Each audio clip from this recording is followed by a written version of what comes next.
¿Qué tal, jóvenes? Vamos a empezar una nueva clase. Déjenme compartir mi pantalla, la presentación. Y en esta clase, acá arriba, en esta clase vamos a platicar de los recuentos estelares.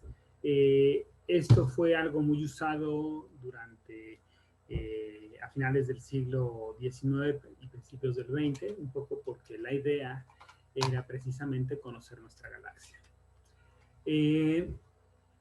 Una persona muy importante en los recuentos estelares, no porque haya hecho recuentos, sino porque se le ocurrió una idea interesante, fue Heinrich Wilhelm Matthias Olbers.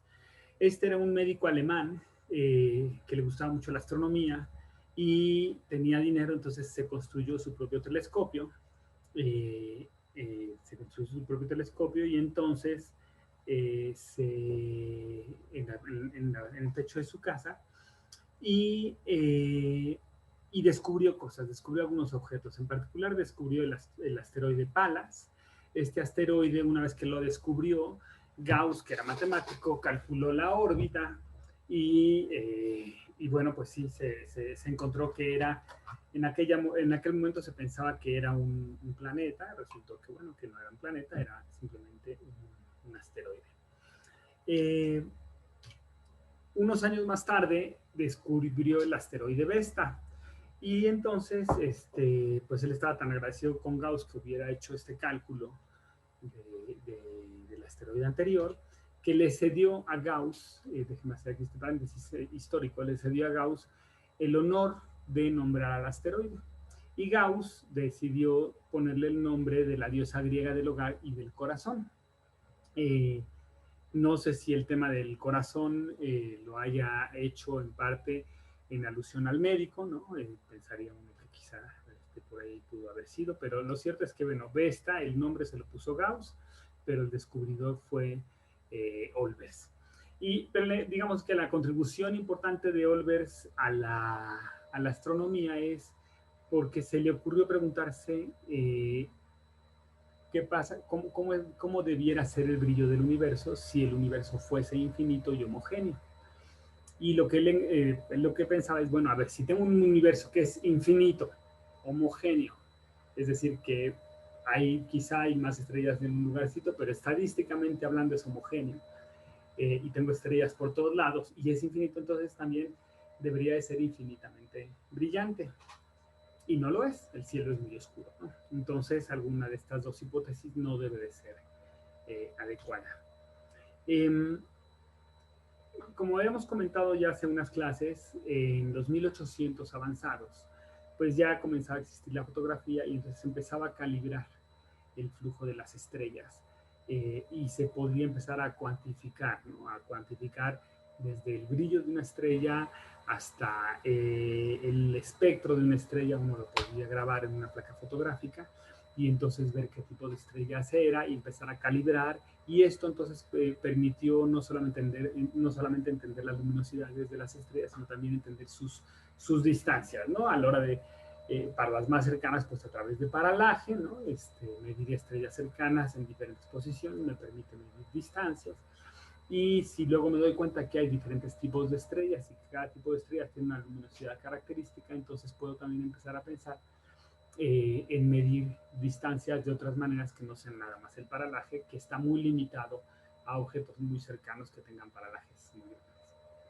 Entonces la fotografía es un gran avance para la astronomía, ¿no? Y la meta aquí es pues entender cómo es nuestra galaxia. Y la cantidad más sencilla de medir de una estrella pues es su brillo, ¿no? Por supuesto su posición en el cielo, pero también su brillo, su magnitud aparente.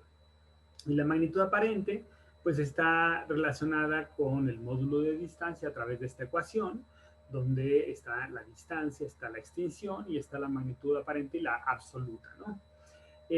Si nosotros suponemos que no hay absorción de polvo, entonces es la segunda ecuación. Y fue lo que en buena medida se hizo a finales de los 1800, principios de los 1900. No se sabía que el polvo tuviera un efecto importante en disminuir el brillo de las estrellas. Entonces, tomemos esta ecuación de aquí y consideremos estrellas de un mismo tipo espectral. ¿Qué quiere decir esto? Que vamos a considerar estrellas que tienen la misma magnitud absoluta, la misma M mayúscula. Creo que sí ven mi mouse, ¿no? Entonces, bueno, considerando estas estrellas con el mismo tipo de luminosidad, entonces también puedo de esta ecuación despejar la R.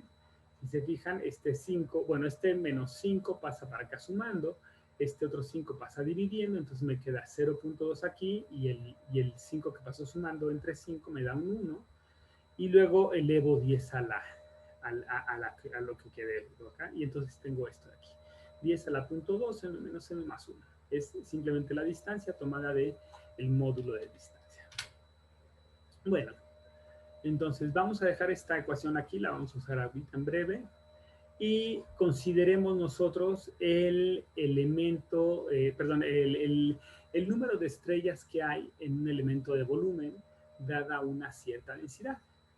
Entonces, bueno, pues dada una cierta densidad, estoy yo aquí en la punta de este conito, estoy viendo en una dirección del cielo con un cierto ángulo sólido, ¿no? Y ese ángulo sólido subtiende una superficie de S que va como la distancia al cuadrado por d omega. De manera tal que el elemento de volumen es esta ds por dr. Y entonces ds por dr pues es r cuadrada de omega dr. Si no es un diferencial de ángulo sólido, pues simplemente será omega. Y eso es lo que tenemos en esta ecuación. El número de estrellas que hay en este ángulo sólido, pues va a ser la integral desde 0 hasta una cierta distancia de esta dn que tengo yo aquí. Y esta dn que tengo aquí, pues es la densidad, ahí está, por el diferencial de volumen, que es ángulo sólido, r cuadrada de r, que lo tomé de aquí. Bueno, este es el número de estrellas, ¿no? Vamos a dejar esta otra ecuación por aquí tantito y diferenciamos, por lo pronto diferenciamos esta R de manera tal que tenemos esto. Por favor hagan las cuentas si algo no les sale, si algo no entienden el proceso. En el iPad yo tengo la plumita, puedo compartirles mi pantalla en el iPad y entonces podemos deducir las ecuaciones que ustedes no sepan deducir, que no les haya salido. La cosa es que, bueno, que si yo tengo R de R, pues puedo hacer R cuadrada de R, y esto, si se fijan, R cuadrada me va a dar un 10 a la punto 4. Por esta, otro 10 a la 0.2 me da un 10 a la 0.6, que es lo que aparece aquí. Esto viene de R de R. Y también aquí tengo al cuadrado, pues me va a dar un 2, más este otro 2 me va a dar un 3 aquí. Nuevamente, si ustedes tienen dudas, lo podemos hacer en clase en vivo, ¿no? Entonces, bueno, el número de estrellas que estoy integrando aquí son todas las estrellas con magnitud menos infinito hasta m, porque mi integral original era desde distancia 0 hasta distancia d. Pero en distancia 0, o sea, si yo estoy en un objeto, en una estrella, el brillo, dado que la distancia es 0, la magnitud se me vuelve infinita. Entonces, por eso, pero se me vuelve menos infinita. Por ejemplo, la magnitud del Sol a la distancia que está, la magnitud absoluta aparente, es menos 26. Si estuviéramos justo en el Sol, la magnitud aparente sería menos infinito. Entonces, bueno, esta integral de 0 a d se convierte en integral en dm desde menos infinito hasta una cierta magnitud. Muy bien. Tenemos ahora, déjenme apartar esta ecuación. Y entonces, si yo integro esta ecuación de aquí, pues supongo primero que nada que la densidad es constante. Si la densidad tiene una dependencia con la distancia, va a tener una dependencia entonces con la magnitud y no la podría sacar de la integral. Pero si supongo en principio que es constante, es una primera hipótesis a ver qué encontramos, entonces sale de acá la integral de 10 a la punto 6 lo que sea, también es 10 a la 0.6 lo que sea. Simplemente conservo aquí la proporcionalidad. La proporcionalidad en magnitud está dada por esto. Entonces, recordemos esta ecuación. N de m es proporcional a la 10 a la 0.6 m. Bueno, eso quiere decir que si yo me fijara en las estrellas que tienen magnitud m más 1 y en el número de estrellas que tienen magnitud m, este cociente de números, ¿cuántas estrellas más tiene la magnitud m más 1 respecto a la magnitud de m? Pues resulta que es un factor de 4. Hay 4 veces más estrellas de magnitud m más 1 que de magnitud m. ¿Por qué es esto? Bueno, lo pueden pensar en términos de este dibujito. Aquí tengo un ángulo sólido, lo hice un poco gordo a propósito. Tengo un medio homogéneo, quizá demasiado homogéneo para mi gusto, me salió demasiado regular. Casi que hasta con estructura cristalina, diría yo. Entonces tengo que todas las estrellas con magnitud m, pues llegan hasta una cierta distancia, pero con magnitud m más 1 son estrellas, digamos, estoy observando cosas todavía más débiles, entonces puedo observar objetos más lejanos. Recordemos que aquí una hipótesis es que todas las estrellas tienen el mismo brillo, son del mismo tipo espectral. Entonces, ¿qué diferencia hay, digamos, entre el número de estrellas contenidas hasta esta distancia, digamos, hasta un conito con esta distancia, y hasta un conito con esta otra distancia? Bueno, la diferencia en número es de 4 veces más estrellas, si la densidad es homogénea. Ahora, tengo 4 veces más estrellas, pero cada una tendrá un cierto flujo. ¿Cuánto flujo más tengo? Esa es una pregunta importante. Si el flujo es, digamos, 8 veces menor, entonces quizá no me da la cantidad, ¿no?, de energía, ¿no?, que yo tengo. Digamos, por ejemplo, por ponerles un ejemplo, si el flujo fuera 0.1 veces menor, cuando me voy a magnitud m más 1, entonces 0.1 por 4 es 0.4. Entonces el universo, si yo voy a magnitudes más débiles y más débiles, no aumenta en brillo. Y entonces lo que uno hace es, pues, preguntarse cuál es el brillo de todas estas estrellas. Bueno, primero que nada, notemos que el cociente de distancias es el cociente de espejo, digamos, la distancia cuando tengo el módulo de distancia con m más 1, la distancia cuando tengo el módulo de distancia con m, y este cociente pues va como 10 a la punto 2. ¿Por qué es relevante este cociente? Este cociente es relevante porque el cociente de flujos, acuérdense que quiero saber cuántas veces más tengo flujo de unas estrellas que de otras. El cociente de flujos pues está dado por el cociente de distancias. ¿Por qué? Porque el flujo 2 es L2 entre 4pi de cuadrada, de 2 al cuadrado. El flujo 1 es L1 entre 4pi de 1 cuadrado, pero al estar en el denominador tengo la relación inversa. Y entonces, dado que estoy hablando del mismo tipo espectral, las mismas estrellas, se cancelan, 4pi se cancela y tengo el cociente de distancias, pero invertido. Y acá precisamente tengo un cociente de distancias. Por esto era relevante, ¿no? Entonces, lo que les quiero decir es que si yo me fijo en estrellas a una distancia 2, entre el flujo de estrellas a una distancia F1,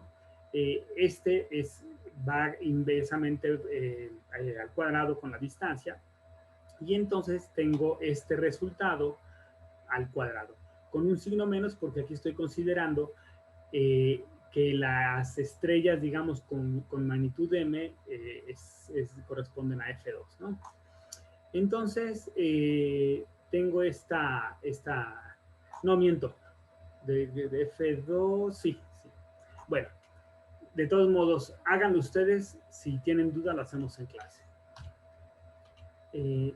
Entonces, déjenme ahora recuperar esto. Tengo que el cociente de flujos disminuye 0.4, pero el número de estrellas aumenta 4. Entonces, el flujo integrado de todas esas 4 estrellas, 4 veces más estrellas, es 4 por 0.4, y entonces 4 por 0.4 me da 1.6 veces más flujo. Tengo más flujo si me voy a observar estrellas cada vez más débiles. ¿Por qué si son más débiles? Bueno, pues porque son muchas más. El flujo no decrece tan rápido y son muchas más estrellas, entonces al final tengo más brillo. Entonces este es un poco el resumen de la paradoja de Olbers, ¿no? La versión matemática de la paradoja de Olbers.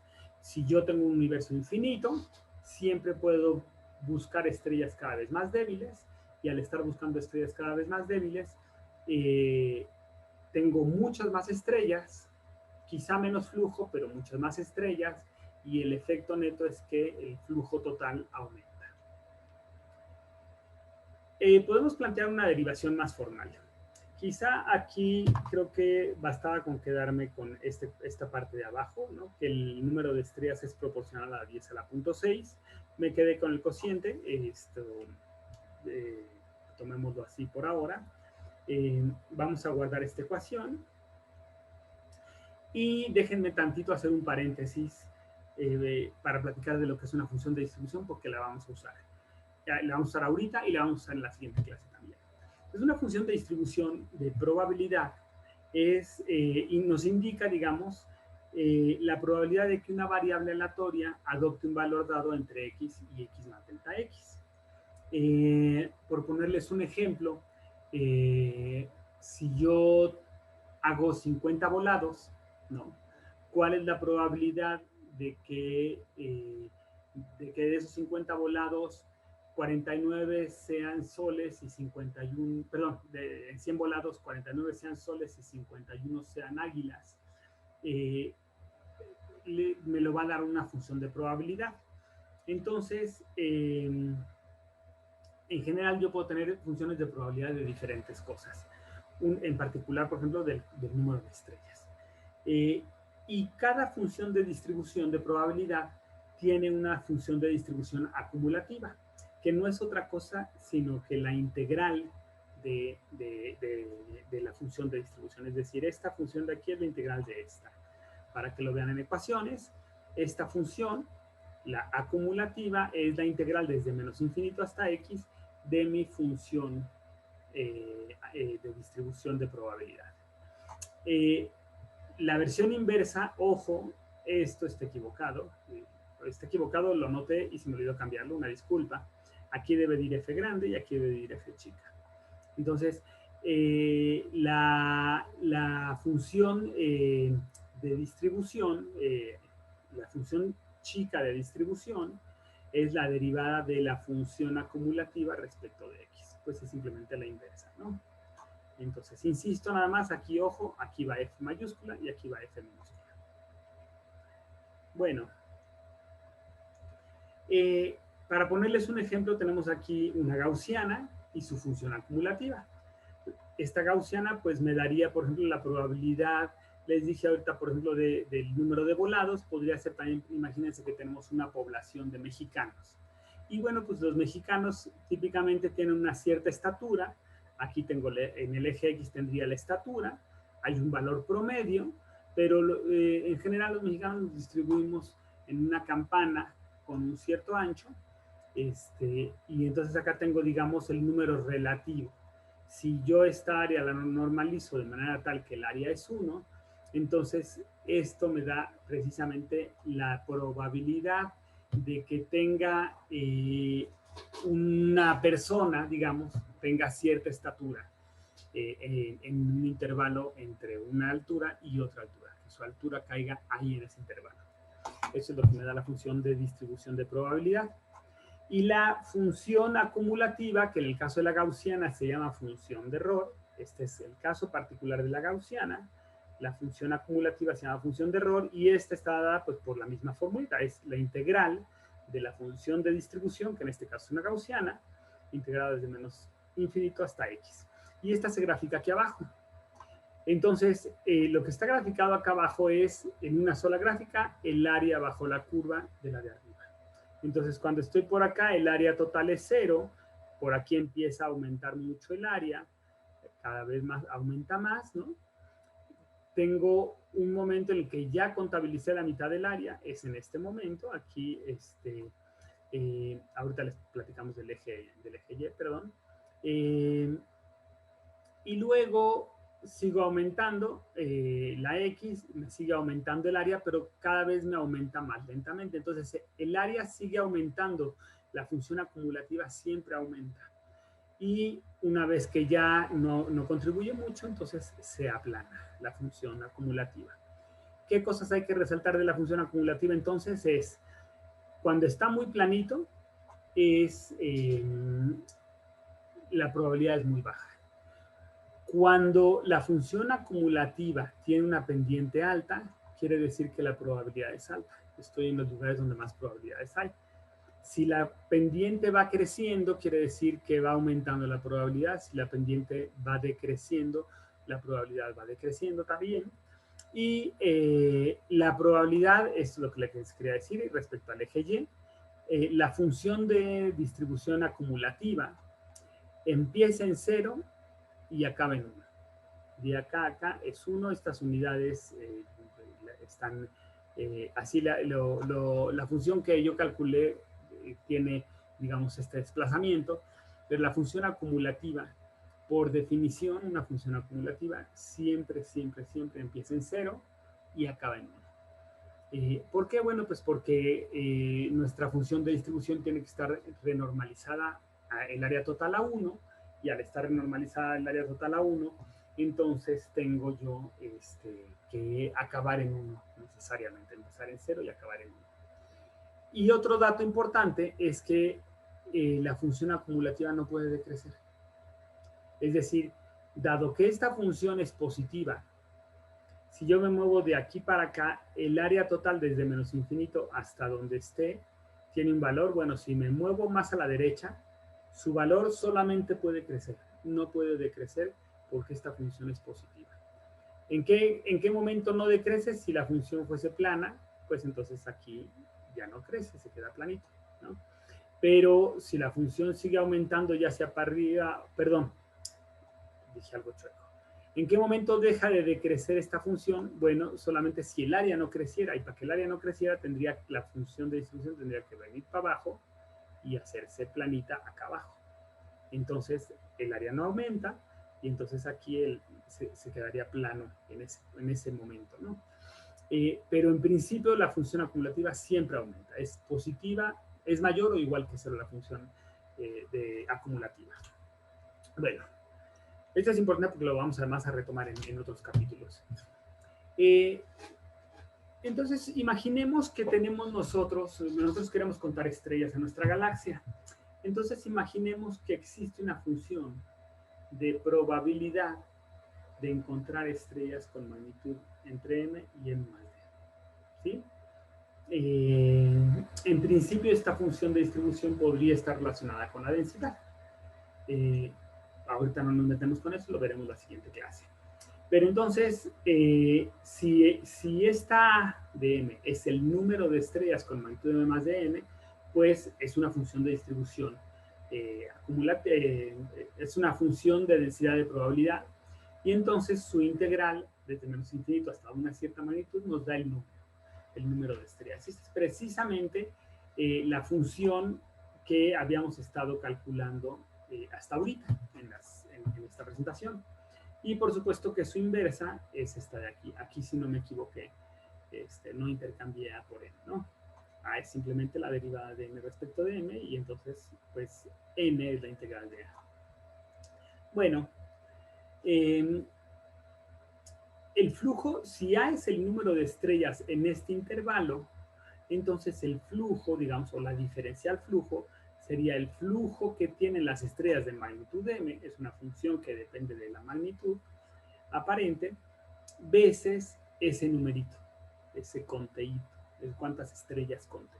Esto no es otra cosa, sino que lo que hicimos recientemente, decir, esto va como 10 a la punto 6 y esto va como 10 a la punto 2, si no me equivoco.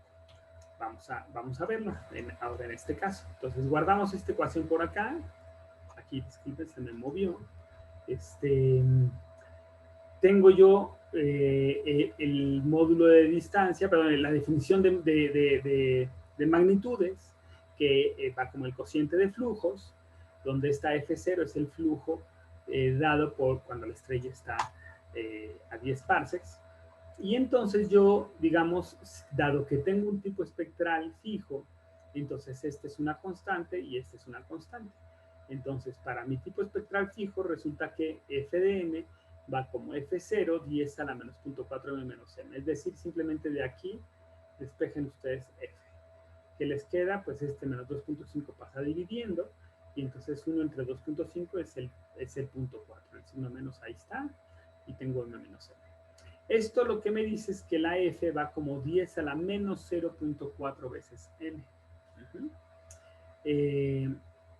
Y entonces, pues, yo tengo precisamente que la diferencial flujo total, pues es este flujito de aquí por esta.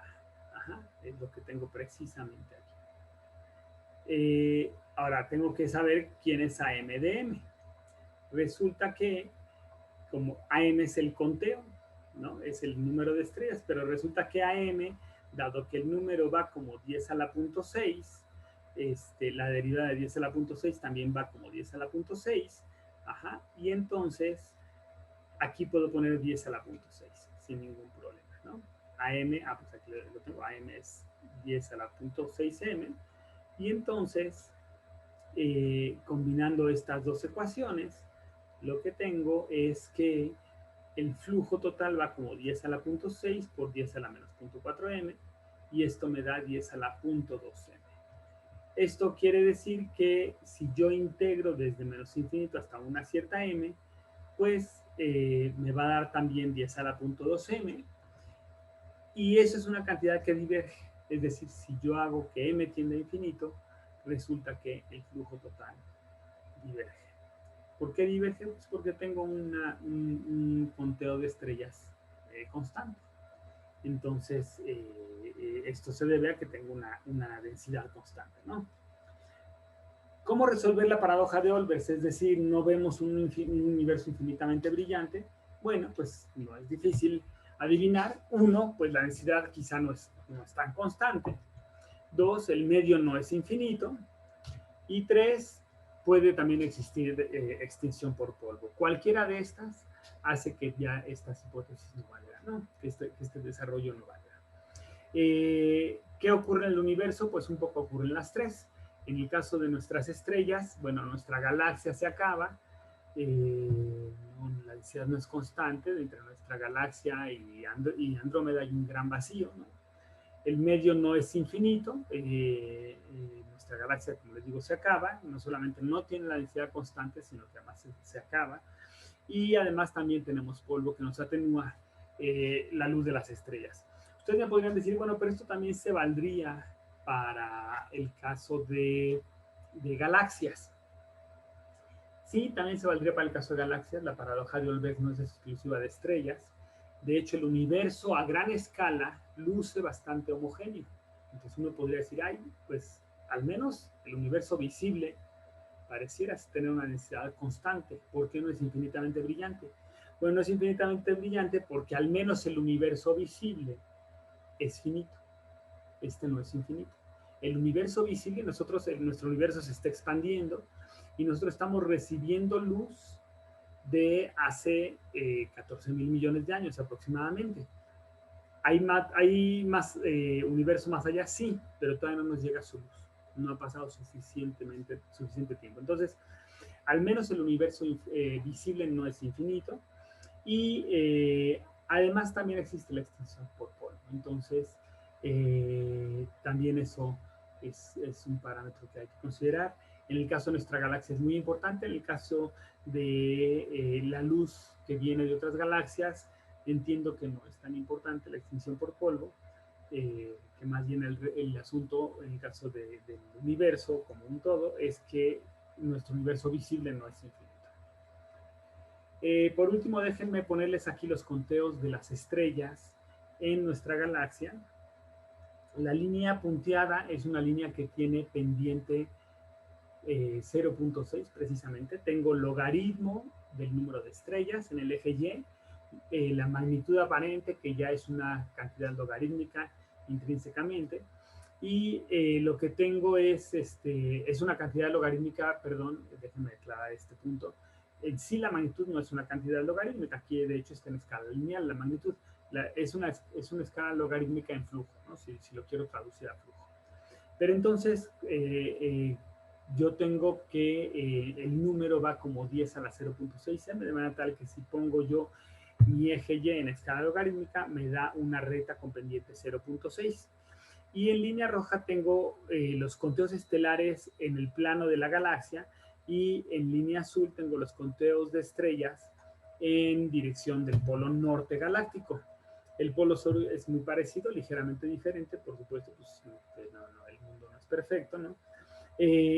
Pero es básicamente muy parecido al azul. De las cosas que hay que notar es, primero que nada, ni siquiera aquí al principio son paralelas la línea de 0.6 con las otras líneas, no, ni siquiera aquí es paralelo. ¿Qué quiere decir esto? Bueno, pues que el universo, nuestra vecindad, digamos, no es tan homogénea, sí hay extinción de polvo, ¿no? No es constante la densidad, pero creo que aquí principalmente lo que juega en toda esta parte es que hay extinción por polvo. La extinción por polvo no la podemos obviar. Y finalmente, más hacia acá, el por qué se terminan cayendo más, esto sí se debe a que la densidad decrece. En particular, es muy fácil verlo en el caso del polo norte, ¿no? De ver hacia el polo, pues hacia el polo quizá hay cada vez menos extinción, pero también hay menos estrellas, entonces decrece la cantidad de estrellas y entonces decrece fuertemente el número. En el caso de nuestra galaxia, este número en realidad, hasta donde alcanzamos a contar la densidad, no crean que decrece mucho. En nuestra vecindad solar la densidad sí es bastante homogénea, aquí sí es más una extinción por polvo. Bueno, con esto acabamos esta primer clase 5, y ahorita les grabo la siguiente clase 5. Déjenme parar de compartir y parar de grabar y continuamos con la siguiente clase. La idea de partir es la clase un poco en dos, es que puedan descansar, que puedan separar estos dos temas, son similares, pero en principio son ligeramente independientes.